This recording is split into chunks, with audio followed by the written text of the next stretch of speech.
Praise lord, ఎలా ఉన్నారు? చాలా సార్లు బ్లెస్సింగ్ కోసం ప్రార్థన చేస్తూ ఉంటాం, లేదంటే ఎదుగుదల కోసం. అవును, గ్రోత్ కావాలి అని. బ్లెస్సింగ్స్, గ్రోత్ అంటే ఏంటి మన దృష్టిలో? ఒకరు ఉద్యోగం సంపాదించిన, వివాహాలు అయిపోయినా, పిల్లలు పుట్టినా, ఇల్లులు కట్టుకున్నా, అది బ్లెస్సింగ్. Very good. ఆ బ్లెస్సింగ్ ఎంతవరకు ఉంటుంది? There are two kinds of blessings.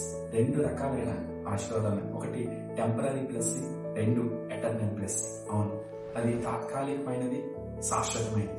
ఈరోజు తాత్కాలికమైన ఆశీర్వాదాలను చూసి దేవుడు నాకు ఇచ్చాడు అనుకో, దేవుడు ప్రతి ఒక్కరికి దయచేస్తాడు.